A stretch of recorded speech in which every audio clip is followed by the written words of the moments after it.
Olá, 7h59. Consegui chegar na hora. Bom dia, bom dia, bom dia, meu amor. Consegui chegar na hora. Então, você, eu, Snoopy, Charlie Brown, um monte de coraçãozinhos e o Rei Salomão cá entre nós. Bom dia. Vamos tomar o nosso café? Bom dia, Adri. Bom dia, querida. Tava te esperando. Bom dia, Renata também. Olha só quantas queridas. Deixa eu falar oi para todo mundo. Bom dia, bom dia. Então, hoje aconteceu uma coisa muito inusitada. Estava programado para a gente ler o verso 13. Eu não li o livro de Eclesiastes antes. Eu vou lendo, todo dia eu leio um verso e aí eu preparo, né? E aí eu li o verso 13. E aí ficou um suspense. Vocês vão entender por quê. Aí eu falei, bom, deixa eu ler o 14.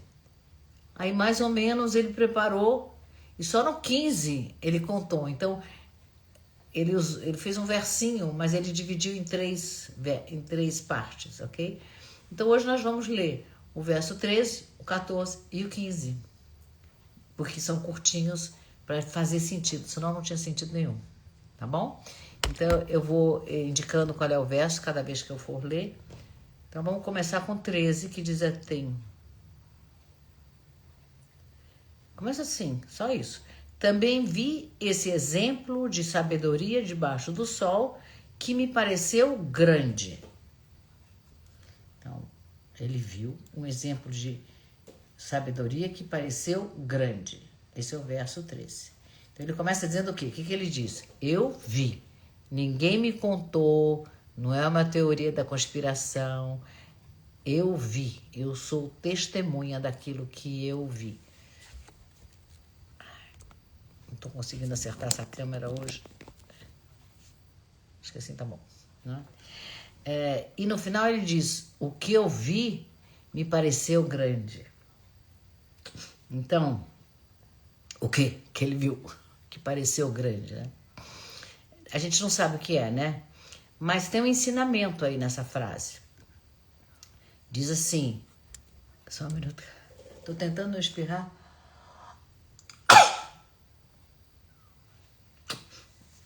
Só, eu vou ter que deixar ligado, faz um pouco de barulho.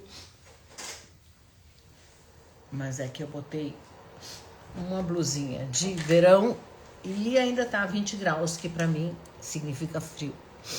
Bom dia, Deise. Bom dia, bom dia. Fernanda, que prazer ter você aqui depois de tanto tempo. Então, eu vou ler pra vocês de novo, rapidinho, dar uma resumida.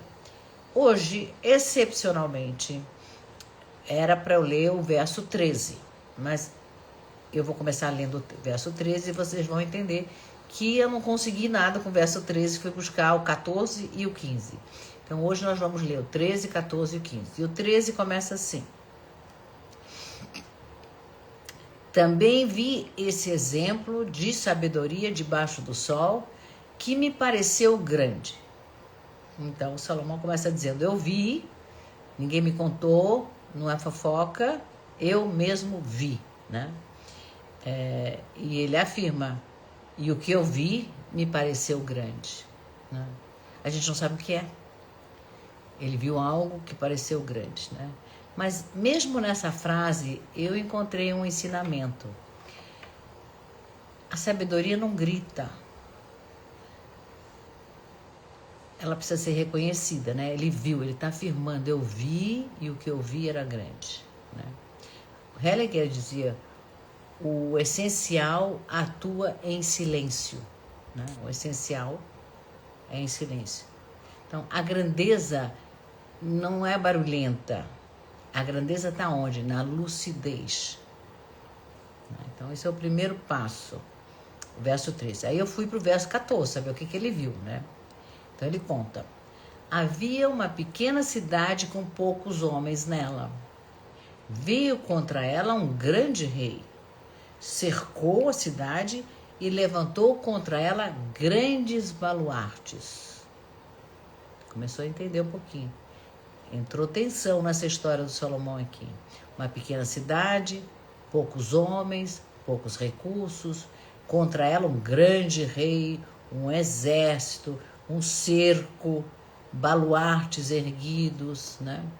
Uma desproporção total e absoluta. É uma imagem sistêmica, gente, né? Quantas vezes a gente se sente assim, pequenos diante de um problema que parece gigante, frágeis diante de uma pressão, cercados por circunstâncias maiores do que a nossa estrutura. Nós somos essa pequena cidade cercada. De repente a gente se sente cercado, frágil, tem muita pressão em cima da gente. Minha neta fala, uma das... Não me pressiona, avó, não me pressiona. Sabe? A gente pressiona, né? A gente se sente pequeno diante de um problema.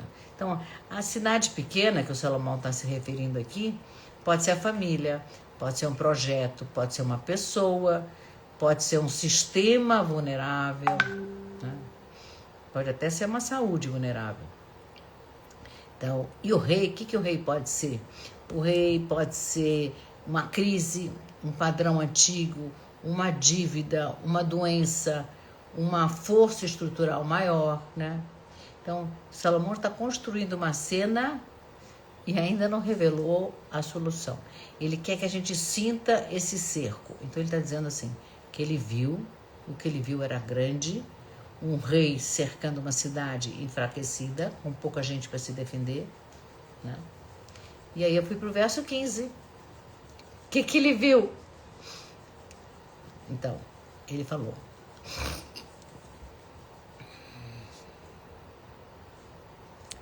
Bom dia quem está entrando. Bom dia, Renata, Vanessa, Emanuel. Fernanda, já falei. Então, o que ele viu? Ele vai falar no verso 15. E encontrou-se nela um homem pobre e sábio, que livrou a cidade de sua sabedoria, contudo, que livrou a sua cidade pela sua sabedoria.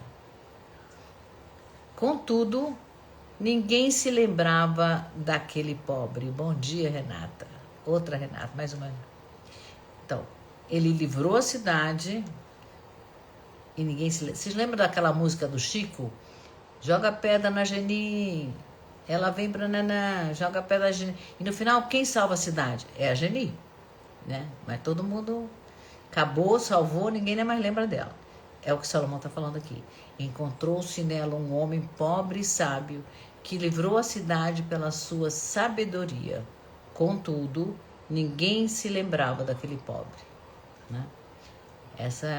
Então, não foi a força que salvou a cidade, não foi o poder, não foi o número de pessoas dentro da cidade, foi um homem pobre.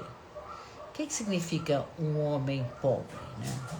É um homem sem status, não tem uma autoridade formal, ele não tem poder, né, para se impor, mas ele é sábio.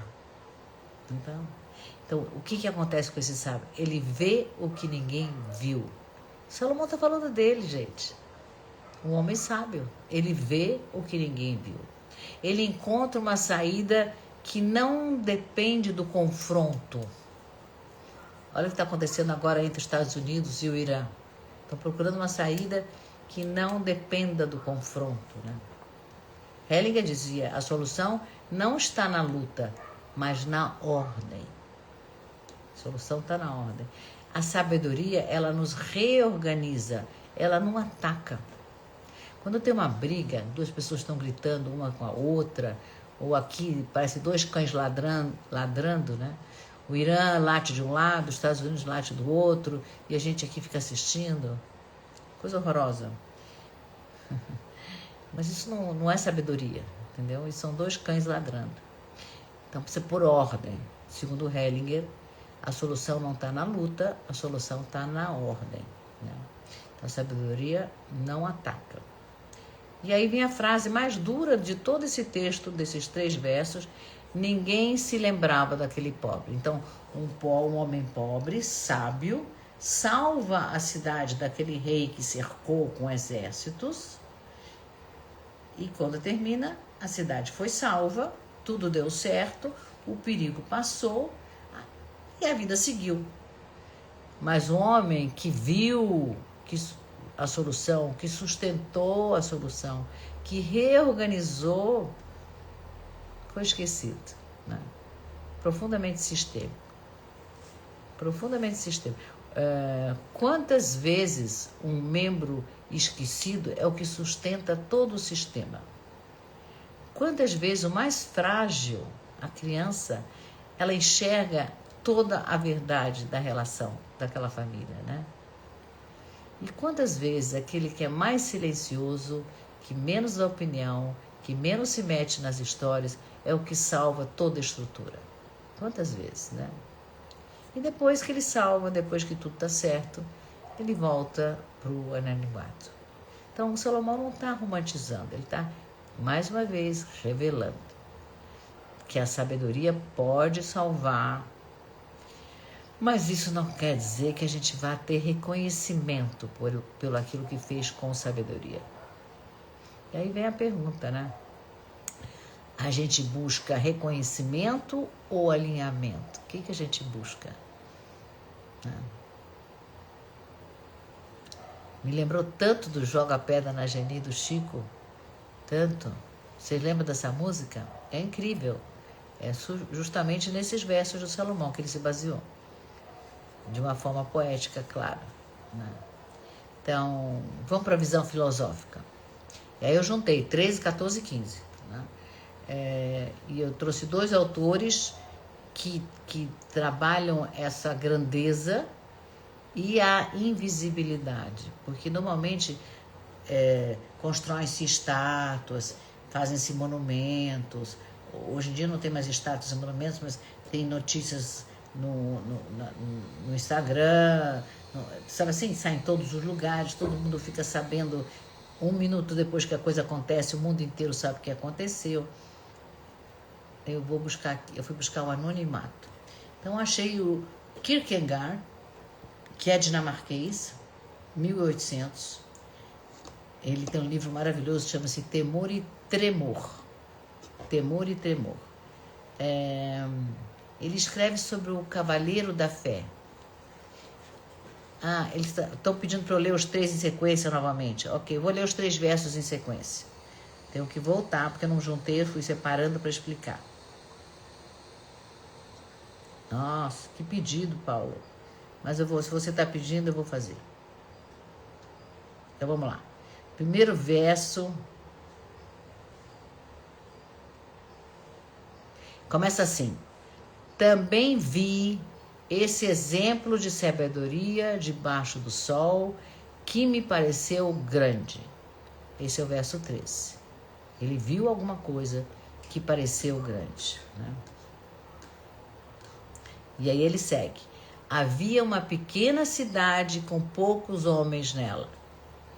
Veio contra ela um grande rei, cercou a cidade e levantou contra ela grandes baluartes. Esse é o 14.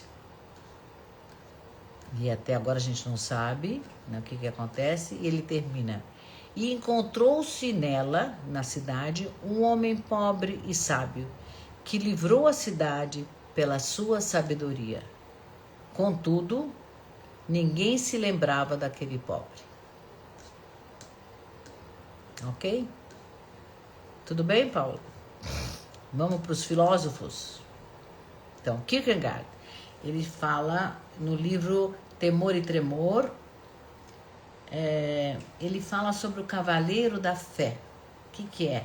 Não é um herói público, não é alguém que é admirado, não é alguém que é celebrado, é alguém que realiza um movimento profundo de alma e continua parecendo comum. Acho que agora eu consegui entender. É a própria Geni, é isso aí. É alguém que realiza um movimento mais profundo da alma e continua uma pessoa comum, né? Eu acho que Kierkegaard diz algo que dialoga diretamente com o homem pobre que o Salomão está mencionando, que a verdadeira grandeza pode acontecer dentro da gente. E dentro da gente não tem testemunhas. Só a gente sabe o que faz, como faz. Então, para Kierkegaard, o cavaleiro da fé não precisa de aplausos, não exige reconhecimento, não se constrói monumentos. Vou desligar. Né? Ele age porque ele é verdadeiro, não porque vai ser visto. Né? Então, esse pobre homem salva a cidade, esse pobre homem que salva a cidade é esse tipo de figura. Ele vê, ele age, ele salva e depois desaparece. É o verdadeiro filantropo. Né? Como é que é a frase, mais ou menos assim? A mão esquerda não precisa saber o que a mão direita faz. Quando você dá uma doação, entendeu? Você deu, acabou, ninguém precisa saber. Hoje em dia tem, você entra no hospital, essa ala foi doada por tal, aquela ala foi doada por tal. Tudo bem, é uma homenagem a quem ajudou a construir o hospital, né? Mas tem homenagem para quem fez o bem. Também não é ruim, é bom também. Mas aqui estamos falando daquele que desaparece, né? Então, Kierkegaard vai nos ensinar que a maturidade espiritual é a gente suportar esse anonimato sem perder a integridade. Suportar o anonimato. É uma grande pergunta sistêmica. A gente consegue fazer o que é certo, mesmo que ninguém reconheça? A gente consegue fazer o que é certo sem ser reconhecido? Fazer o bem anonimamente? E quando eu falo fazer o bem anonimamente, gente, fazer o bem para nós mesmos não tem aplauso. Quando eu cuido de mim, quando eu me alimento, quando eu dou um sono tranquilo para esse corpo descansar, não tem aplauso, tem resultado, mas não tem aplauso. Ninguém diz, ai Débora, que bom que você dormiu bem. Não é? Então, quando a gente faz aquilo que é íntegro, que é necessário, não precisa de aplauso, né? Não precisa ser reconhecido. E aí eu achei um outro filósofo, um espanhol. O título me chamou a atenção, Oráculo Manual e Arte da Prudência. Chama-se Baltasar Gracián, é da época do Spinoza, contemporâneo do Spinoza, espanhol. Então, ele escreve sobre prudência estratégica. Ele fala assim, mais vale o entendimento do que a força. Mais vale o entendimento do que a força. O verdadeiro sábio não ostenta sabedoria. Isso é verdade. Quem é sábio de verdade não precisa ficar dizendo eu sou sábio. Mas isso vale para tudo. Quem é rico de verdade não precisa dizer eu sou rico. Quem precisa dizer que eu sou rico é porque não é rico. Dependendo do que você acha que é riqueza, né? Então, a inteligência superior, ela não grita, ela não confronta sem necessidade, ela não busca aplauso, né? A inteligência superior, ela calcula, ela observa e age no momento certo, né? Então, a pequena cidade cercada pelo grande rei é o cenário perfeito para Gracián, o filósofo espanhol. O que é uma pequena cidade cercada por um grande rei? É desproporção de força, é tensão extrema, uma ameaça concreta, tá lá a cidade cercada, né? Mas o que resolve essa ameaça concreta? Não mais forte, não mais armado, não mais barulhento. Quem resolve é o homem que pensa. Então, eu achei Gracián muito pertinho aqui do Salomão. Falei, nossa, olha, descobri mais um filósofo maravilhoso. E ele fala o seguinte, que a sociedade frequentemente valoriza aquilo que é visível. Então, é a influencer que tem não sei quantos milhões de seguidores. Ah, então ela deve ser muito importante, porque olha quantos seguidores ela tem. Ou então, tal político, ou tal empresa, tal dono daquela empresa, né? Mas a gente não se dá conta, mas a sociedade ela é sustentada por inteligências invisíveis, que não são as que aparecem na mídia, né? O mundo celebra o rei, né? Mas sempre é salvo pelo pobre. Kierkegaard fala da grandeza interior invisível, aquilo que a gente faz conosco mesmo, da nossa grandeza, e Graciano fala da superioridade da prudência silenciosa, né? E Salomão junta os dois. Eu achei que o pensamento do Salomão, né, deu caminho para os dois. Ele fala que a sabedoria salva, mas não garante memória. Ninguém vai lembrar de quem salvou, mas ela salvou, né? Não garante honra, não garante glória. Para o ego isso é terrível, né? Mas talvez isso seja a grande prova. A gente quer ser lembrado ou a gente quer ser verdadeiro? Como a gente quer ser? Acho que eu quero ser verdadeira. Não vou ser lembrada, então. E também se eu for ou não for lembrada, qual é a diferença? Eu não vou estar aqui? Qual é a diferença, né? Eu quero estar aqui bem, inteira, verdadeira, enquanto eu estou. Bom dia, Elizabeth. Vamos para a visão literária. Então, de novo, eu fui procurar a sabedoria que salva, mas é esquecida. Então, escolhi 2 autores antes do século XX que exploram exatamente a grandeza que não recebe glória, né? Então, Herman Melville. Eu já contei essa história aqui, Bartleby.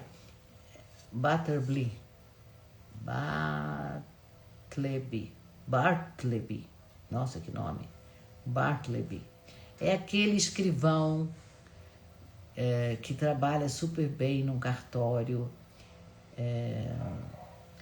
super esforçado, tudo que ele faz bem, entrega na hora, sem nenhuma mancha de tinta, tudo limpinho. Isso você tem que imaginar que isso foi escrito em 1800. Então, era pena, sei lá, como é que eles escreviam. E ele é perfeito no que ele faz, o trabalho dele é sempre limpo, sempre perfeito. E o próprio escrivão gosta do que faz. E daí ele decide que não vai mais para casa, que leva não sei quanto tempo para chegar em casa, e que ele vai dormir no emprego, porque é 2 horas para ir para casa, 2 horas para voltar no dia seguinte, são 4 horas que ele pode ficar no trabalho e produzir mais. Então ele pede para o dono do cartório: eu tenho essa ideia de trazer um colchão e dormir aqui. O dono do cartório fica encantado. Olha que funcionário fantástico, maravilhoso.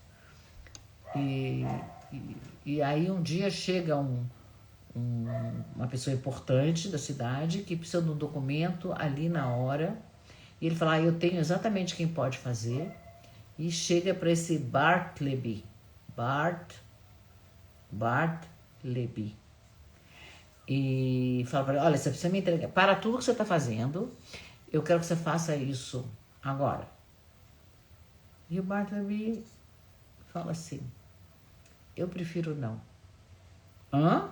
Como assim? Eu prefiro não. Eu prefiro não. E o outro fica tonto. Eu prefiro não. E ele não faz, né? Então, ele não é um herói. Ele não é carismático.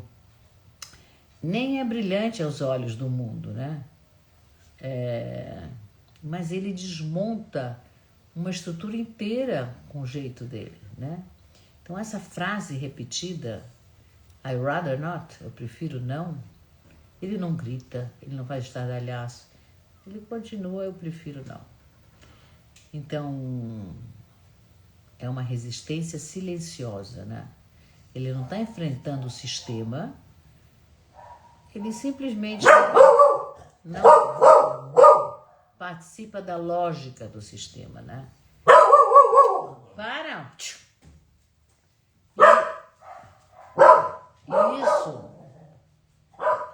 raiva, é isso, cachorro.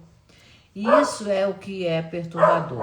Então, ele não salva uma cidade como o homem pobre do Salomão. O que ele faz? Ele revela a loucura do sistema, né? Onde ele está inserido. E o que acontece? O que acontece? Ele é descartado, ele é mandado embora, ele é esquecido e morre invisível. Acabou. Fim. O mundo continua sem ele, né? Então, eu acho que essa história tem a mesma ironia do Eclesiastes, né? Uma presença silenciosa que carrega uma verdade enorme, mas o mundo prefere ignorar essa verdade. E aí eu achei Dostoiévski, russo, 200 anos mais tarde, O Idiota. Não sei se vocês conhecem a história do Idiota. É um homem. Temos um outro exemplo de homem pobre e sábio. Nem sempre pobre é no sentido de dinheiro, de riqueza. O pobre pode ser alguém que não é considerado, que não tem voz, que não é reconhecido, né? Então aqui trata-se de um príncipe, então ele não é pobre, é o príncipe Mishkin. Ele tem epilepsia e ele vai se tratar na Suíça da epilepsia dele. Então, ele é um homem sensível, ele é puro, ele é incapaz de ser cínico e ele é profundamente compassivo, portanto desvalorizado, né? E ele enxerga as pessoas com uma clareza que chega a doer. Então vários momentos do romance, ele está lá e impede conflitos, ele dissolve tensões, ele acalma ódio entre as pessoas, só com a qualidade da presença dele. Basta a qualidade. Mas o mundo ao redor dele, o mundo aristocrático dos reis ali, olham para ele e falam, ele é ingênuo. Chamam ele de idiota. O nome do livro é O Idiota. Ninguém entende a lucidez dele. Acham que ele é idiota, né? Então, ele tenta salvar essas pessoas, mas ninguém quer ser salvo, né? O que acontece no final? O caos vence, né? A tragédia acontece, ele termina quase destruído psiquicamente. Então, acho que Dostoiévski construiu... Tem um fio de cabelo aqui, muito cabelo. Dostoiévski construiu uma pergunta básica aqui, né? E muito a ver com Salomão. E se a sabedoria não for suficiente para transformar o mundo, né?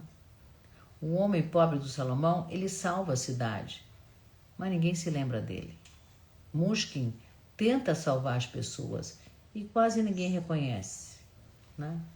Igual a música do Chico, ninguém reconhece a Geni, né? Então, Melville mostra com o homem do cartório a invisibilidade que incomoda o sistema. Você é invisível, você trabalha, tá ótimo. Agora você começa a ter opinião, você começa a dar, eu não quero mais você. Descarta, né? E Dostoiévski nos mostra a pureza que o mundo não suporta. Esqueci de ligar a luz, peraí.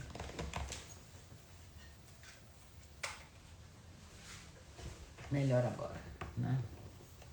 Mas Salomão mostra algo que é mais desconcertante, que a sabedoria pode ser real, pode ser eficaz, pode até salvar, mas não garante reconhecimento, né? Isso é um confronto profundo pra gente. A gente quer ter razão ou a gente quer servir a vida? Só um minuto, para!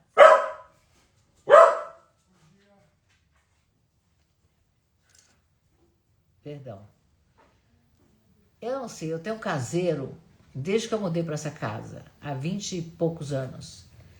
O cachorro implica, toda vez que ele passa aqui na frente é um caos. Voltando aqui. A gente quer ter razão ou quer servir a vida? Né? Porque muitas vezes quem sustenta o mundo não aparece na história oficial.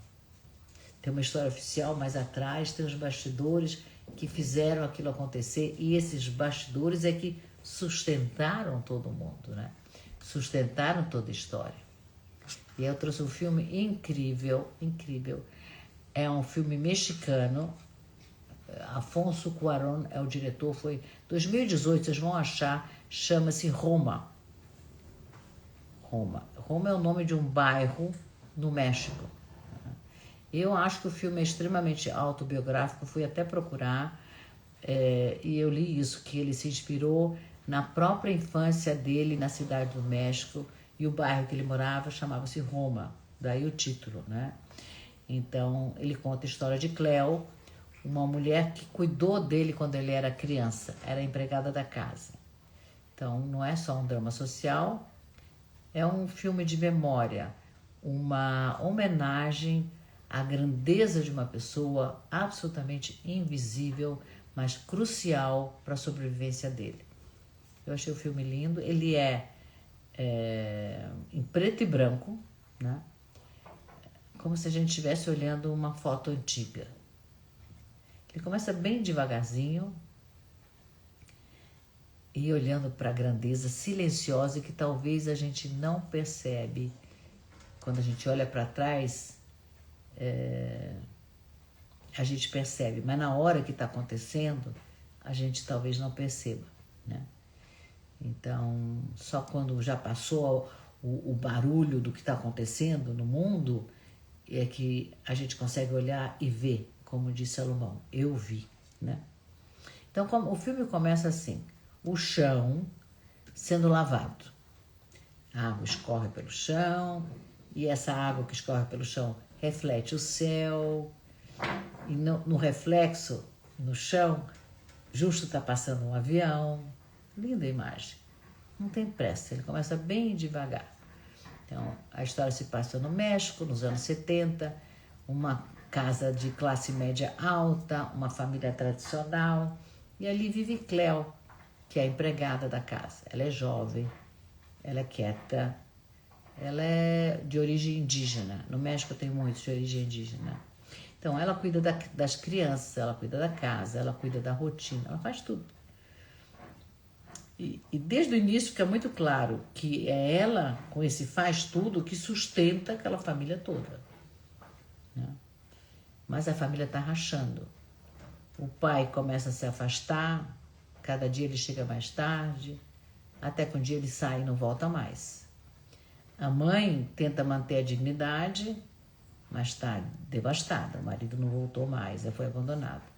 E as crianças percebem, claro, e ficam inseguras. Quem segura tudo? A Cleo, né? Ela acorda primeiro, ela organiza as mochilas para eles irem para a escola, ela escuta quando eles choram de noite e vai lá abraçar, acalmar, oferece colo, né? Ninguém chama ela de heroína, né? E aí, Cleo é atravessada pela vida e se envolve com um jovem. Não lembro do nome. Ele parece até gentil, ele é muito gentil com ela e tal. E aí eles namoram e ela fica super feliz e tal. Mas aí ela engravida. Quando ela descobre que ela tá grávida, ela vai contar pra ele, olha, eu tô grávida. Mas cadê ele? Ele sumiu. Desapareceu, ela procura, não acha mais. E ela fica sozinha, grávida, empregada, sem parceiro, né? Mas ela continua cuidando das crianças, cuidando da família, como se nada tivesse acontecido. Continua grávida e trabalhando. E aí, tá na hora de dar à luz e ela vai para o hospital. E é uma sequência do filme devastadora, né? Porque ela entra em trabalho de parto, tem na cidade está acontecendo alguma tumulto político, passeatas, barulho, as pessoas se batendo, com bastante violência. O hospital está um caos, porque está chegando gente ferida, gente machucada, e ela tem trabalho de parto, e finalmente ela dá à luz e o bebê nasce morto. Nesse caos. E aí o filme fica em silêncio, vazio. Ela sai do hospital, que ela faz? Ela volta para casa. Ela volta para cuidar da casa. E a vida segue. Aí um dia a família decide viajar para a praia. Tá? A mãe quer ajudar as crianças no trauma da separação. Bota os 2 meninos no carro, leva a Cleo junto. E aí estão lá na praia e as crianças entram no mar para brincar. Mas tem uma corrente forte e a corrente começa a puxar as crianças. As crianças gritam, mamãe, mamãe, mamãe, me ajuda. A mãe corre, mas ela não consegue alcançar. A Cleo no carro tinha dito que ela não sabe nadar. Mas quando ela vê aquela cena da mãe que não alcança as crianças sendo puxadas, não tem outro jeito. Ela entra na água. Ela entra com medo. Entro, não entro? Decide que entrar, ela vai. E a câmera acompanha agora com um plano bem aberto, um mar grande, gigante, ondas pesadas. E ela caminha contra essa força, né? Finalmente ela alcança as crianças, segura uma, depois ela segura a outra e cai. Aí ela levanta, cai de novo, muito tenso. Mas ela não solta as crianças, né? E consegue trazer as crianças de volta para a praia. Quando ela volta, as crianças choram, super abraçam a Cleo, choram com ela. A mãe abraça a Cleo. Todo mundo muito grato por ela ter salvo as crianças, né? É linda a cena, um momento gigantesco. Mas logo depois, eles voltam para casa na cidade, a vida volta ao normal. Ela salvou. Então, eu achei super do Eclesiastes, achei super salomônico. Ela salvou as 2 crianças, salvou 2 vidas. Ela entrou no mar mesmo com medo. Ela fez o gesto decisivo, mas ninguém fala nada. Ela não muda de classe social, ela não recebe um reconhecimento formal. Naquela hora ela recebeu um abraço, mas não tem olha, vou te dar um extra, vou ajudar você em alguma coisa. Ela não ganha poder, nada. Ela volta para casa e volta a lavar o chão, volta à rotina. Então, na última imagem do filme, é ela subindo as escadas para estender a roupa no varal, a câmera sobe com ela, o céu aparece novamente, o avião cruza o céu e a vida continua, sem monumento, sem medalha, mas houve grandeza. Eu achei o filme incrível, incrível. E tem tudo a ver com o que Salomão está falando, né? Alguém salvou uma vida. Ele fez uma homenagem a essa babá dele, quando ele era criança, né? Agora que ele virou cineasta. Então, quando Salomão diz que o homem pobre salvou a cidade, Cleo salvou as crianças. E aí Salomão diz, mas ninguém se lembrava daquele homem pobre. Então, nesse filme, Roma mostra que a grandeza pode existir e não ter reconhecimento. E aqui está a pergunta brutal. A gente age para ser lembrado ou age porque precisa ser feito? Né? Talvez enquanto a gente está vivo, enquanto a gente está vivendo, a gente não perceba o heroísmo do dia a dia, né? dos fatos heróicos, dos atos heróicos que a gente pratica no dia a dia. Mas quando a gente olha para trás, como numa fotografia em preto e branco, a gente vê o que realmente sustentou a história, né? E quando eu vi esse filme da Cleo, eu lembrei muito de uma babá, que eu só tive babá no meu 3º filho, que eu tinha 2 e tive o 3º, tive que pedir ajuda. Ela era empregada da casa, mas ela era tão amorosa que eu coloquei ela como babá. Ela foi babá do meu 3º filho até ele fazer 10 anos. E foi uma pessoa incrível, me ajudou muito, muito, muito. Devo muito a ela, né? Não tem monumento, não tem nada. Ela Um dia foi e não voltou mais. Eu não sei nem o endereço, não sei nem para onde. Brigou com a minha sogra mandou ela embora. Assim. Então isso é uma dor que eu tenho muito grande, né? De não ter podido... Sempre que eu posso eu falo dela, né? Trago ela pro meu coração, honro o trabalho dela, honro a qualidade de amor que ela deu para os meus filhos. O nome dela era Francisca. O meu terceiro filho era pequenininho, não conseguia falar Francisca, ele falava Caquica. Caquica. Então, se a gente olhasse para a nossa vida como uma fotografia em preto e branco, quem apareceria como a pessoa que sustentou silenciosamente a nossa história? Eu lembrei da Francisca, da Caquica. E você? Quem ajudou silenciosamente para você chegar aqui, hoje, onde chegamos? Uma pergunta. Obrigada pelos coraçõezinhos, quem está mandando. Muito obrigada, coraçõezinhos, foguinhos. Será que hoje, depois que a gente está aqui conversando, lendo Salomão, a gente tem como reconhecer alguém à nossa volta que tem uma atitude que nos sustenta, que nos ajuda? Ou será que a gente só vai perceber isso quando a gente estiver olhando lá na frente, olhando para cá, né? Ou até a gente, pode ser que nós estejamos sustentando alguma coisa que talvez só seja reconhecido no futuro. Filhos, por exemplo, eles não têm noção do que a gente faz para criá-los, né? Só vão saber quando eles tiverem os próprios filhos e passarem pelas coisas que nós passamos. Eles vão se dar conta do que foi necessário para criá-los, né? Então, quem entrou agora, essa live fica gravada.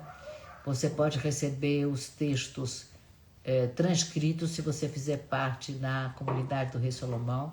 Para isso, você só clica aqui em cima, você já entra na comunidade, ou você escreve aqui, eu quero, se você ainda não fizer parte, que eu te coloco dentro. Então, como você quiser. Vamos para a meditação, então. Nossa meditação de hoje. Solta o ar. Fecha os olhos. E agora respira. Puxa bastante e solta devagarzinho. Imagina que você está segurando uma fotografia em preto e branco. Não é uma foto qualquer. É uma imagem da sua história. Não tem cores vibrantes, não tem distração, só tem luz e sombra. Observe essa fotografia. O que aparece nela? Quem que está de pé sustentando? Quem está segurando o invisível naquela foto? Quem está nessa foto mesmo sem ter nenhum destaque? Talvez enquanto você estivesse vivendo, você não tenha percebido o heroísmo de vários atos ali do dia a dia. Mas agora, olhando para trás, tem algo que começa a ficar claro. Respira. Agora, imagina que você entra nessa foto. Você está lá nessa foto. Não mais como espectadora, mas como fazendo parte dessa cena. Tem algo nessa cena que precisa ser sustentado. Não é um esforço, não um palco, uma cena de teatro. Só a sua presença. Talvez precise de uma decisão, uma postura, colocar um limite, um gesto pequeno que ninguém vê. Sinta os seus pés firmes no chão. Não é um mar revolto, como era no filme. É chão, é firme. Sente o chão firme. Sente a estabilidade desse chão.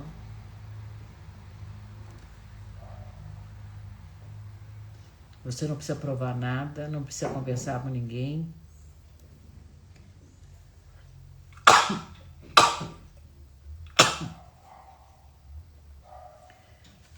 Você só precisa agir a partir daquilo que é verdadeiro. Dentro dessa cena. O que essa cena pede? Respira. Diz assim: eu reconheço a grandeza silenciosa na minha história. Eu reconheço a grandeza silenciosa na minha história. Eu honro quem me sustentou. E ajo com dignidade mesmo quando ninguém vê. Eu honro quem me sustentou e ajo com dignidade mesmo quando ninguém vê. Fique alguns segundos nesse silêncio.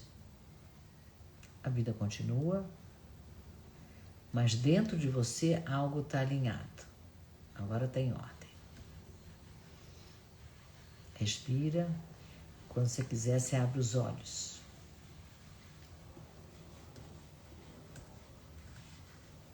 Então, hoje a gente viu que nem sempre a vida tem recompensa pública para quem sustentou a história, né? A vida não dá recompensa pública para quem sustentou a história.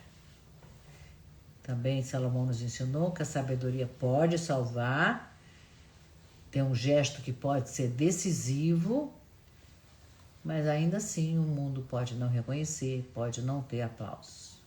Mas mesmo sem aplausos, mesmo sem reconhecimento, algo mudou, né? Dentro. Algo mudou dentro. O que mudou? A trama invisível da vida, né? Talvez, quando a gente olhar para trás,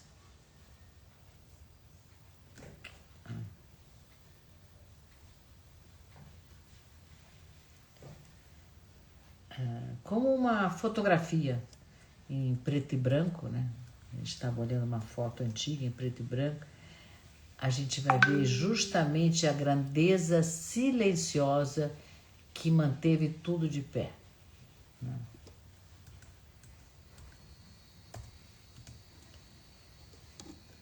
Foi o silêncio do gesto que manteve tudo de pé. Então, amanhã a gente segue com o verso 16, onde Salomão vai tensionar ainda mais essa relação entre sabedoria e reconhecimento.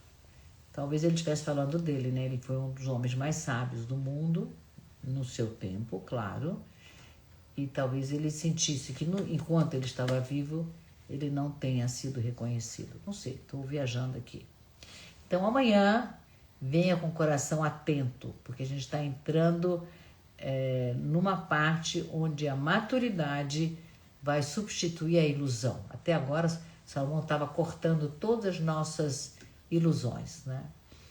E amanhã a gente vai entrar com maturidade. Então, seguimos juntos, com alma, com sentido. Beijo carinhoso. Até amanhã.